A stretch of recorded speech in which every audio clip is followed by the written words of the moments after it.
제가 뭘 하나 읽어볼 테니까 한번 들어보십시오. 나랏 말씀이 둥국에 달아 문자와로 서로 삼았지 아니할세. 이런 전차로 어린 백성이 니르고저 홀빼 있어도 마침내 제 뜻을 시렵하지 못할 놈이 하니라. 내 이를 위하여 어여삐 여겨 새로 28자를 맹가노니. 제가 고등학교 시절에 이거 외우고 시험에도 자주 나왔던 훈민정음 서문 내용입니다. 여기 이 부분에 보면 내 일을 위하여 중국어를 사용하고 한자를 빌어 쓰다 보니까 백성들이 너무 의사소통에 문제가 있고 양반들 중심으로 굴러가는 것이 너무 안 돼 보여서 백성들에게 누구나 쉽게 쓸 수 있는 문자를 만들겠다라고 그 목적을 밝혔는데, 그러니까 문자 창제의 목적이 백성을 사랑하는 마음이다. 그것을 밝혀놓은 세계 역사에 유례가 없는 문자 창조의 대단한 이야기입니다. 학자들은 세종대왕을 일컬어 애민정신이 가득한 왕이라고 말하죠. 얼마 전에 읽었던 논문에 보면 세종대왕의 리더십은 천민사상이다. 처음에는 뭔 이런 소리를 하나, 천할천자인 줄 알았는데 보았더니만 하늘천자 백성민자. 그러니까 백성이 하늘이다. 그리고 그 하늘의 백성을 왕이 섬기고 사랑하는 것이 군자의 도리다. 뭐 이런 마음을 갖고 리더십을 발휘했다라고 학자들이 써놓은 논문에도 나와 있습니다. 과거의 한글 창제는 집현전 학자들을 중심으로 왕이 마치 지시를 내린 것처럼 나왔지만, 이런 학설보다는 순수 세종대왕의 창제와 노력으로 만들어진 문자라는 학설이 더 주류로 되는 요즘 학계의 견해입니다. 그러니까 반대파가 많았던 집현전 학자들 일부 몇 사람들은 도왔겠지만 몰래 한글을 창제했고 반포했던 이 세종대왕의 천재성은 가히 놀랄만합니다. 게다가 장영실이라는 천민을 관리로 등용하며 과학적 부흥을 일구었다든지, 신분 고하와 상관없이 늘 백성들을 사랑했던 그 모습들은 어떻게 이럴 수가 있을까, 그런 질문을 던지게 합니다. 그 엘리트 중에 엘리트였던 왕이 태어나면서부터 왕의 아들로 태어나서 왕이 되어서 왕으로 죽었던 이 사람이 그 낮은 사람들을 어떻게 사랑하는 마음을 가졌을까, 그게 저는 참 관심이 갔습니다. 그러다 어느 날 세종대왕에 대한 책을 내용을 읽었는데, 이 사람의 놀라운 점은 천재성에만 있는 게 아니었습니다. 출산 휴가에 관한 규정들을 세종대왕이 만들었다는 것을 조선왕조실록 1426년에 기록으로 남겨놓고 있습니다. 그 당시에 신분제 사회가 격심해서 노비는 사람으로 치지도 않던 그때에 산호들은 어떻게 할 수가 없으니까 관청에서 관리하고 있는 관노들에게 아이를 출산하게 되면 출산의 즈음에서 무려 100일의 휴가를 주었습니다. 나중에는 이것을 개선해서 130일의 휴가를 주었다는 기록이 있습니다. 게다가 아낙네 혼자 애 낳고 휴가 받아봐야 의미가 없으니까 그 남편 관노조차도 무려 30일의 출산 휴가를 주었다는 기록을 보면 가히 놀랄만합니다. 요즘 회사도 이렇게 주지 않는데, 관노는 요즘으로 보면 직장인, 공무원이잖아요. 어떻게 이런 생각을 했을까? 그리고 다둥이를 낳아서 세 쌍둥이 이상 낳은 사람들은 경제적으로 힘들 거니까 정부에서 쌀과 콩을 제공해주는 이런 것들은 결국 그 밑에 깔려있는 백성을 사랑하는 마음, 그것 외에는 설명할 길이 없는 그런 모습들입니다. 그래서 저는 혼자 하나님이 우리나라에 주신 선물 중에 하나가 세종대왕이 아닐까, 그런 생각을 간혹 합니다. 기독교 역사 속에서 이와 비슷한 인물을 하나 찾으라면 그는 다름 아닌 우리가 계속 보고 있는 이 사도 바울입니다. 이 사도 바울은 가히 천재적입니다. 신약 성경이 28권인데 그 중에 절반에 해당하는 13권을 그의 서신으로 채우고 있습니다. 숫자만의 문제가 아니라 그 서신들을 연구해 보면 그가 갖고 있는 복음에 대한 핵심의 정리, 파악, 그리고 예수님의 말씀에 대한 정확한 해석, 그리고 오늘날식으로 얘기하면 신학적인 사상을 확립시킨 것은, 종교학자들의 말을 빌리면 기독교를 시작한 사람은 예수지만 기독교라는 종교를 창시한 사람은 바울이라고 일컬어질 만큼 그 단단한 토대와 체계를 만든 천재적인 신학자, 천재적인 학자인 저술가인 바울입니다. 한글 창제에 비견될 만한 놀라운 천재입니다. 그런데 그를 들여다보면 더 놀랄 만한 점이 그것이 아니라는 겁니다. 그는 철저히 유대적, 민족주의적 교육을 받은 사람입니다. 대단히 뛰어난 랍비의 제자로 양육을 받았고, 자기 스스로도 히브리인 중에 히브리온, 바리새인 중에 바리새인이라고 일컬을 만큼 그는 철저히 유대적 발상 속에 갇혀 있는 사람입니다. 게다가 로마 시민권이라는 특권도 갖고 있었기 때문에 그 철저한 신분제 사회 속에서 엘리트 그룹, 높은 그룹에 속해 있던 그는 밑에 있는 그룹들을 무시하며 살 수 있는 환경이었습니다. 그런데 그가 복음을 받아들이고 난 후 썼던 서신 중에 빌레몬서가 있습니다. 어느 날인가 도망 나온 노예 한 사람을 만났는데, 이 노예 한 사람을 만나서 복음을 전하고 예수를 믿게 하고 바울의 동역자로 세웠습니다. 그의 이름은 오네시모. 알고 봤더니만 골로새 교회의 지도자인 빌레몬의 집에서 도망 나온 노예였습니다. 그런데 바울은 빌레몬에게 편지를 하나 써서 오네시모와 함께 가게 합니다. 그 편지가 바로 빌레몬서입니다. 그 내용 중에 정말 두드러지는 하나의 내용은 도망 나온 노예를 벌주지 말고 용서해라가 아니라, 당신이 교회에 유익한 것처럼 오네시모가 당신과 나에게 유익한 주의 종이니 그를 골로새 교회의 또 다른 지도자로 세우라는 겁니다. 단순한 용서의 차원이 아니라 형제로, 동역자로 도망 나온 노예를 빌레몬과 오네시모가 동등한 자격을 갖고 주님을 섬기도록 그렇게 말하고 있습니다. 어떻게 그 당시에 이런 생각을 할 수 있었을까? 철저히 유대적 사상과 신학을 공부하고 교육받았음에도 불구하고 그는 이방인을 개처럼 여기는 유대주의에 빠지지 않고 이방인을 지극히 사랑하며 열방을 위한 선교사로 평생을 살아가지 않았습니까? 또한 그 신분제 사회 속에서 갇히지 않고 자기의 기득권을 내려놓고 수많은 사람들과 형제요 자매요, 심지어는 교회 안에 있는 모든 지체들은 동등한 지체라는 지체론을 주장하며 교회는 믿음의 가족이라는 것을 우리에게 전달해 주지 않습니까? 이런 바울의 모습을 보며 오늘 이 사도행전이 얼마나 귀하게 기록하고 있는지를 또한 살펴보게 됩니다. 사도행전은 초기 신약교회의 역사를 담고 있다고 할 만큼 귀중한 성경의 문서입니다. 28장으로 구성이 되어 있는데 그의 분량으로 따져보면 무려 64%의 분량을 바울에게 할애하고 있습니다. 한마디로 초기 신약교회의 산증인이자 생산자이자 기초라고 할 수 있는 이 바울을 보며 우리는 입을 벌리게 됩니다. 역사 속의 세종대왕을 보며 존경하는 마음을 갖듯이 바울을 보며 그렇게 하게 됩니다. 그런데 성경은 바울을 보며 우리가 그렇게 존경하고 우리와는 차원이 다른 사람이라고 생각하도록 오늘 우리에게 이 말씀을 주시는 것이 아니라는 겁니다.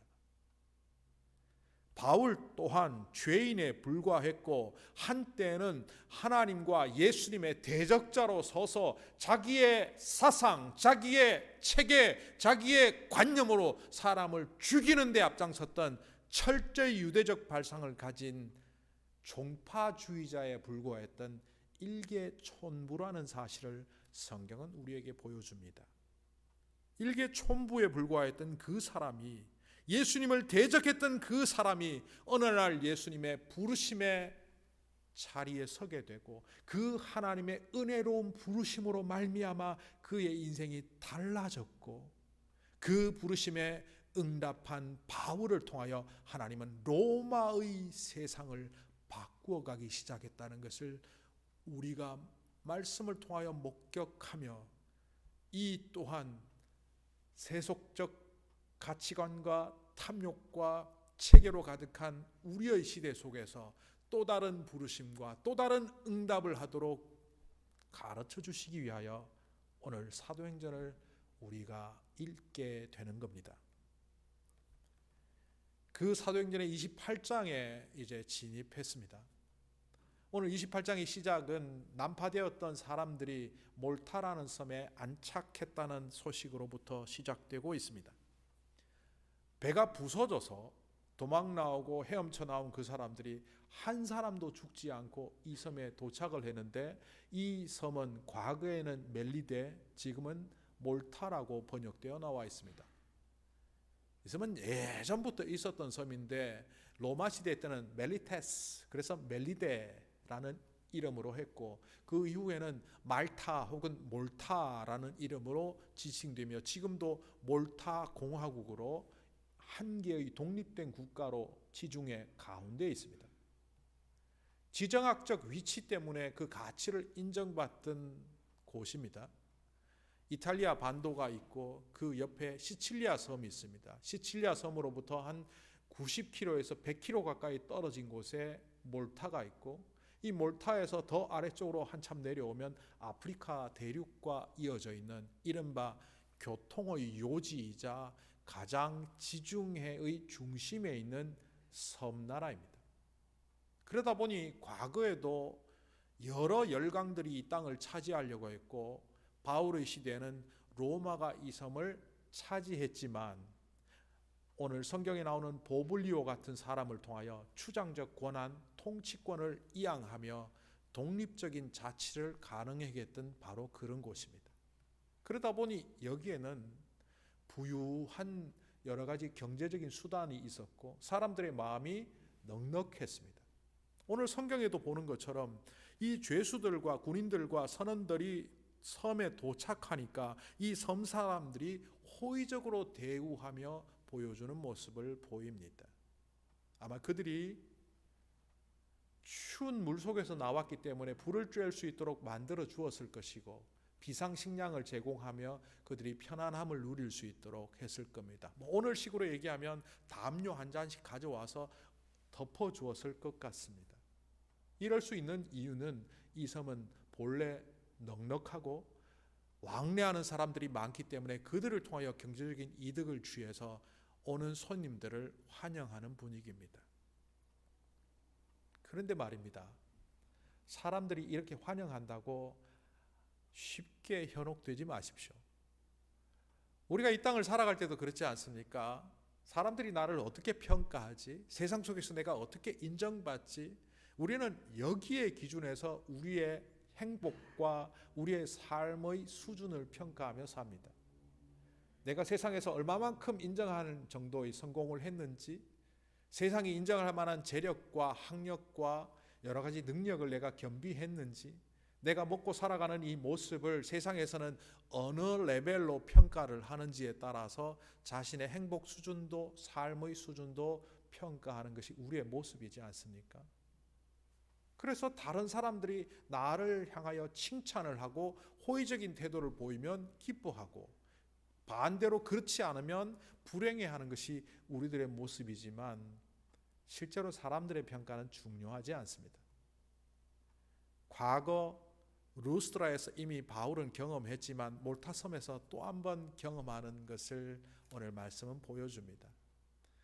대우하면서 호의적으로 대했는데 어느 순간 적극적으로 나서서 다른 사람을 돕던 바울이 그들이 준 나뭇가지를 모아서 불에 넣는 순간 뱀 한 마리가 나와서 바울을 물어버렸습니다. 성경에는 단순히 독사라고 하지만 저는 이 독사에 대한 안 좋은 기억이 있습니다. 예전에 성묘를 갔을 때 산에 혹은 깊은 언덕 위에 올라갔더니만 그 옆에 우거진 숲에서 뱀을 한 마리 본 적이 있는데 그 뱀 한 마리를 제가 뭣도 모르고 어린 시절 막대기로 이렇게 툭툭 쳤습니다. 어른들이 와서 소스라치게 놀라며 저를 그 뱀으로부터 떼어내며 너 죽으려고 이러니? 살모사야. 제가 잘 몰라서 나중에 찾아봤습니다. 죽일 살자 어미모자 뱀사자. 진짜인지 아닌지 모르지만 우리나라 사람들이 어미도 죽이는 독사라고 아주 이름도 더럽게 지어놨어요. 모양도 참 못났습니다. 저는 지금도 살모사를 보면 구분할 수 있습니다. 그때 동물 도감 보면서 사진 보면서 얼마나 공부를 했는지. 어른들이 그랬습니다. 산에서 들에서 살모사 만나면 무조건 도망하라. 아니면 너 물려 죽는다. 태국에 방문했을 때 태국에서 본 아주 괴상한 뱀 한 마리가 있었습니다. 우리가 잘 알고 있는 코브라 혹은 킹코브라. 뱀의 독에 따라서 종류가 다르지만 어떤 뱀은 3분, 어떤 뱀은 5분, 진짜 독한 뱀은 1분 30초 만에 사람을 죽인다는 그 독사 킹코브라. 멜리데 섬 사람들, 몰타 섬 사람들은 그 뱀을 보면 마치 한국 사람이 살모사를 보듯이 태국 사람들이 코브라를 보듯이 소스라치게 놀라는 뱀이 바울 손등에 있는 것을 보게 됩니다. 물린 것이 확실합니다.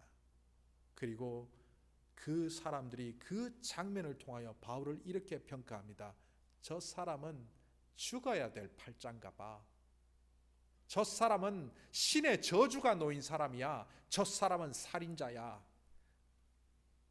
호의적으로 나왔던 그 사람들이 일순간 변하여 그를 저주하고 정죄하고 심판하며 죽기만을 기다리고 있습니다. 어떤 가난한 가족이 있었습니다. 조촐한 식탁과 또 작은 지집이지만 가족들과 함께 따뜻하게 지낼 수 있는 공간 때문에 늘 복되게 감사하며 행복하게 살고 있었는데 어느 날 친구가 찾아왔습니다. 밥상에 같이 밥 먹자고 밥그릇과 숟가락을 내어놓으니까 젓가락질을 못합니다. 왜 안 먹냐 하는 그 집주인의 말에 친구가 이렇게 말합니다. 먹을 게 없어. 너 지금까지 이러고 살았니? 야, 미국 이민 가서 잘 사는 줄 알았더니만 야, 이 정도 사는 것은 한국에서 거지야. 실제로 제가 들은 이야기입니다. 굉장히 싸가지 없는 친구라는 것이 첫 번째 제 느낌이었어요. 어떻게 이렇게 말했지? 소위 말해서 이민 올 때 한국에서 좀 잘 나가는 인생들이 왔는데 한국이 그 발달하는 동안 이민자로 와서 겨우 작은 집에서 먹고 살 만한 상황을 겨우 사는데 친구들이 와서 보고는 그렇게 말한 겁니다. 그 전까지는 행복한 줄 알았던 이 사람이 어느새 실패자의 삶을 살고 있구나 생각하게 되었고 한국을 들여다보며 한국 사람들 큰 집에 잘 살고 있네. 그러다 보니 어느새 불행해졌습니다. 그런데 오늘 바울을 보십시오. 그 사람들이 막 환대할 때든 뱀이 나타나서 물려갖고 죽기만을 기다리며 사람들이 막 포건을 할 때든 요동하지 않습니다. 왜 이럴 수 있습니까? 세상이 뜻하지 않게 자기를 공격해오는 상황 속에서도 세상이 뜻하지 않게 자기를 칭찬하는 상황에서도 별로 요동하지 않습니다. 여러 가지 기억이 있지만 그에게 루스드라의 기억이 있습니다. 루스드라에서 병자를 고칠 때 사람들은 그것을 보고 놀라워하며 바나바와 바울을 일컬어 신의 모습으로 인간이 온 사람들이다. 제우스와 헤르메니우스다. 스스와 험에다 라고 하며 막 황소를 잡아 제물을 바치려고 했습니다. 그때 바울이 이렇게 말했죠. 나도 여러분들과 똑같은 인간입니다. 숭배를 받을 수가 없습니다.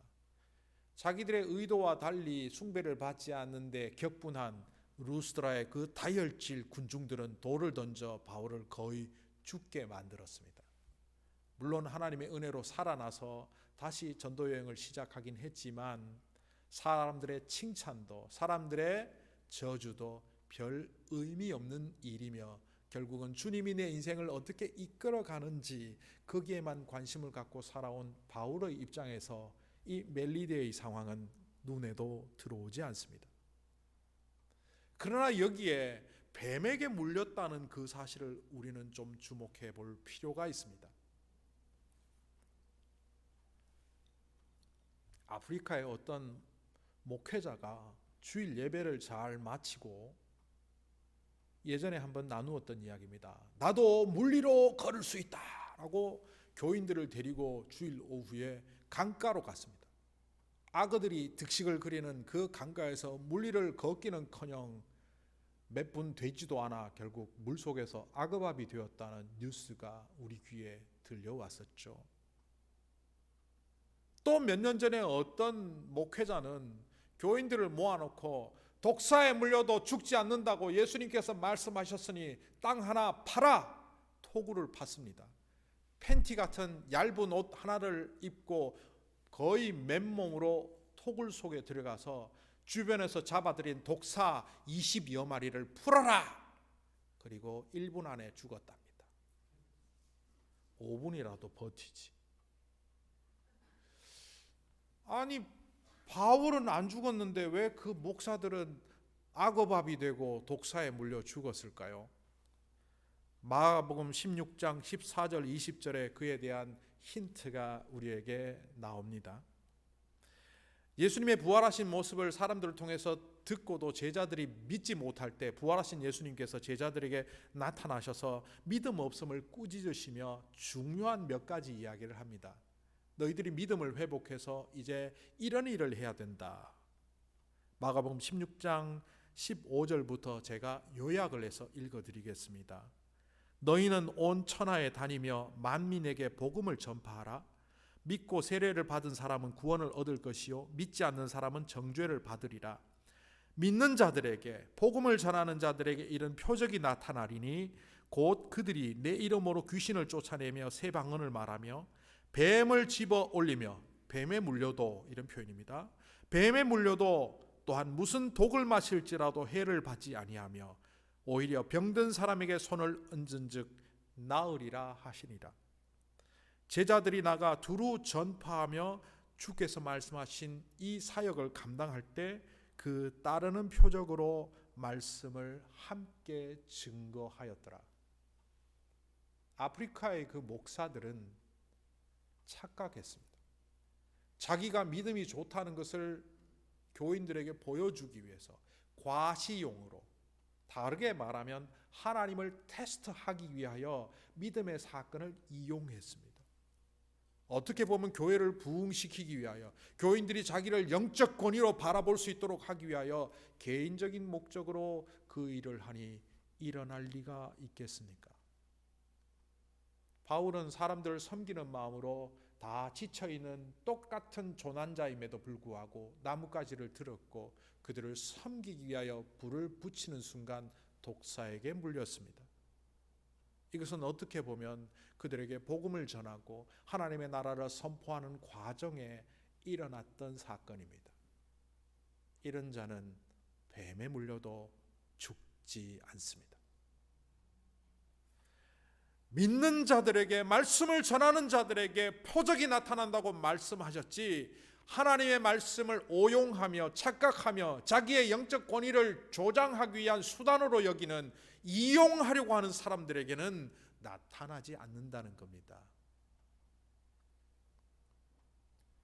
그런데도 불구하고 우리는 아픈 병자를 보면 손을 얹고 기도하는 것을 주저합니다.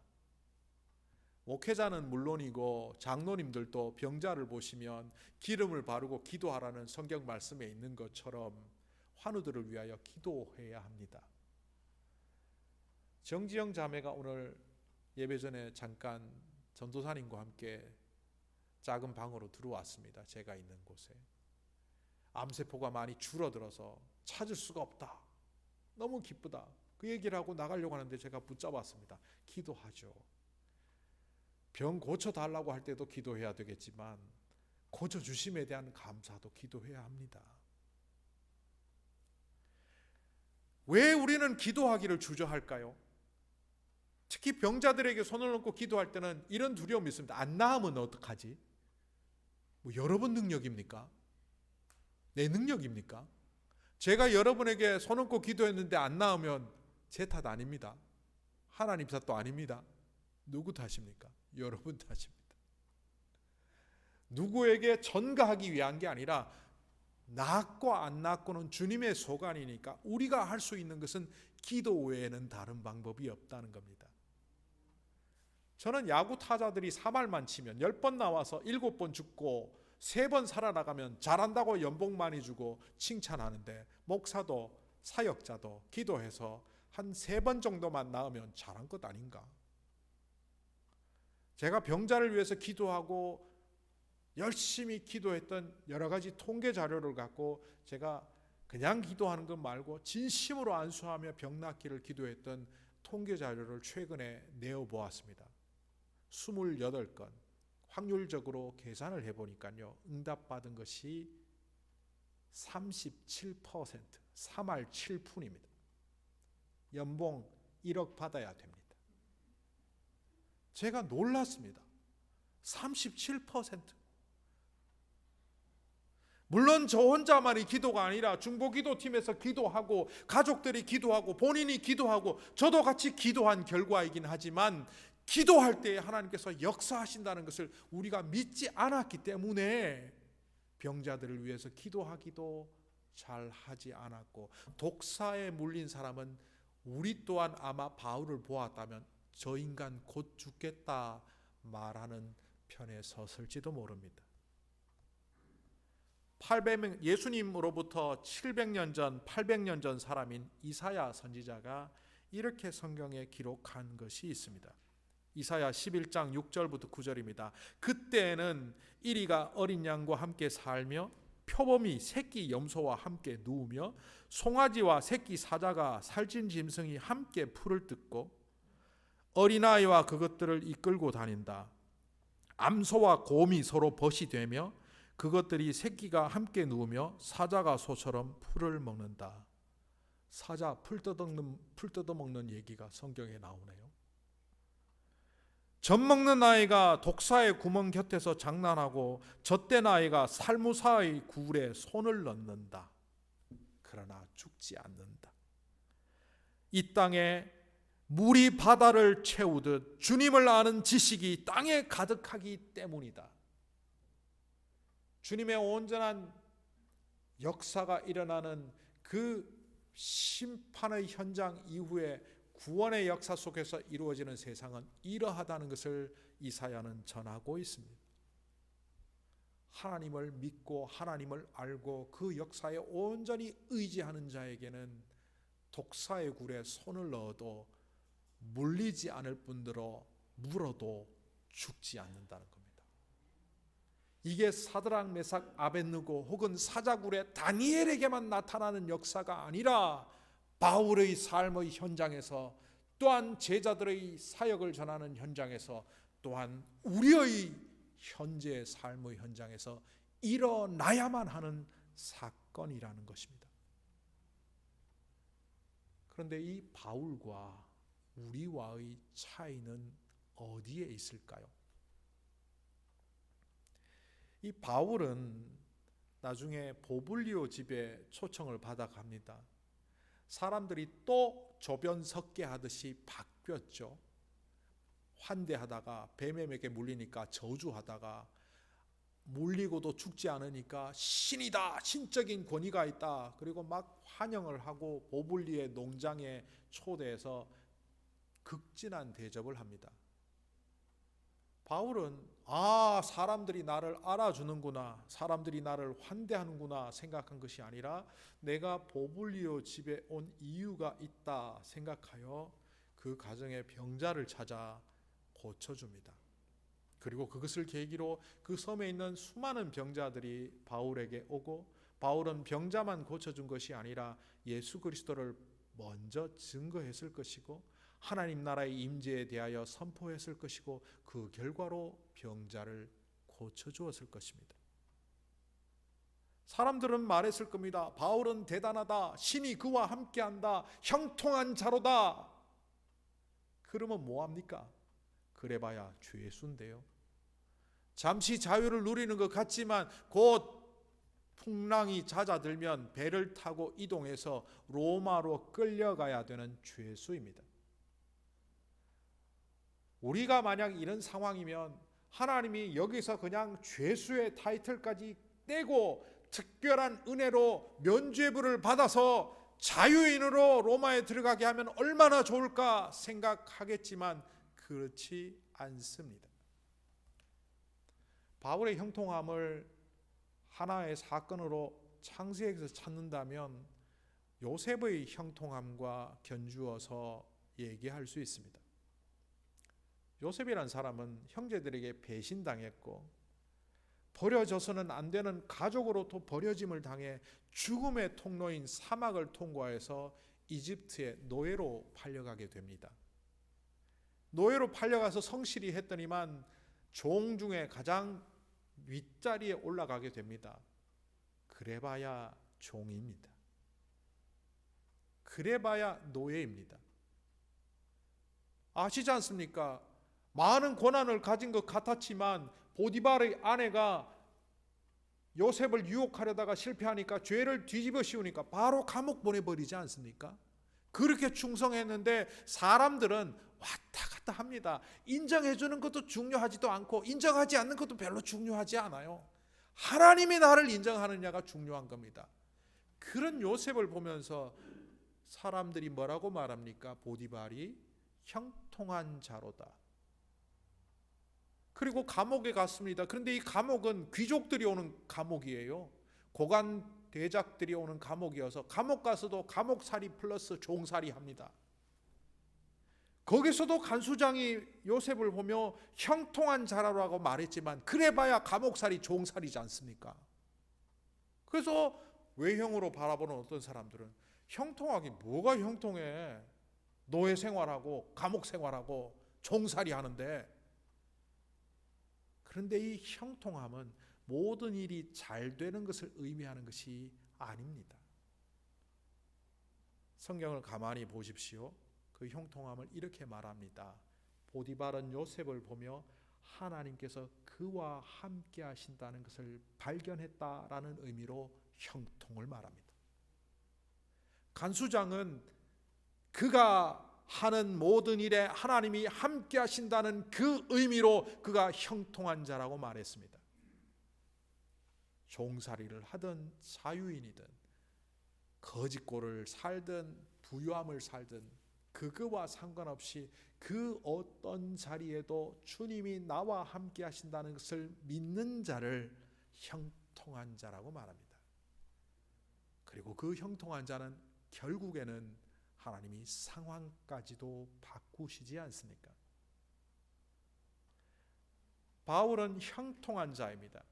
뱀에 물려도 죽지 않았고 보블리오 아버지와 그 섬의 많은 병자들을 고쳐주었습니다. 그럼에도 그는 다시 착고에 채워져 죄수의 신분으로 로마에 들어가겠지만 하나님께서는 그를 종으로 여기시는 것이 아니라 죄수로 여기시는 것이 아니라 로마를 뒤집어 놓을 하나님의 사람으로 사용하시기로 이미 작정하셨기 때문입니다.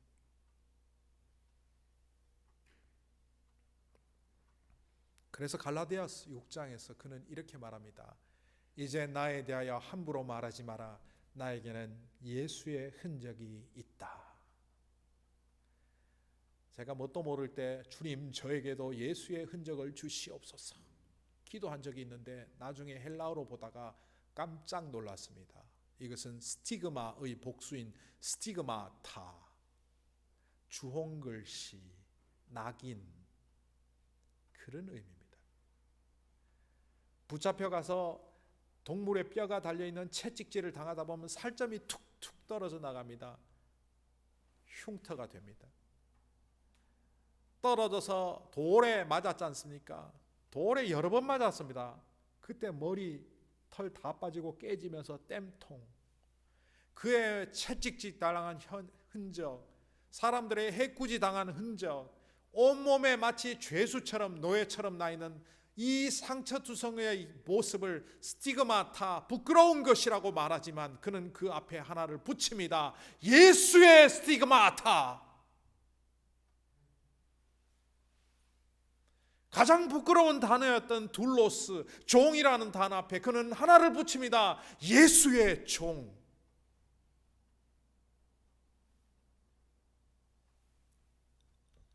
이런 자는 뱀이, 독사가 죽이지 못합니다. 살아도 주를 위하여, 죽어도 주를 위하여 자기의 온몸을 주님께 드릴 수 있는 바로 이런 사람들은 세상이 어떻게 할 수가 없습니다. 세상이 아무리 부정적으로 그를 평가하며 넘어뜨리려고 해도 넘어뜨릴 수 없고, 세상이 그를 유혹하며 현혹하며 높은 자리에 올려놓고 흔들어도 그는 흔들리지 않을 그럴 자이기 때문입니다. 바울과 우리의 차이는 뭡니까? 우리는 관념에 사로잡혀 있고 신앙생활이라는 좁은 카테고리 속에서 신앙생활과 일반 생활을 분리한 이분법적 사고방식을 갖고 있는 반면, 바울은 관념을 뛰어넘어 생활 밀착형 성도가 되었습니다. 신앙생활이 아니라 생활신앙인이 되었습니다.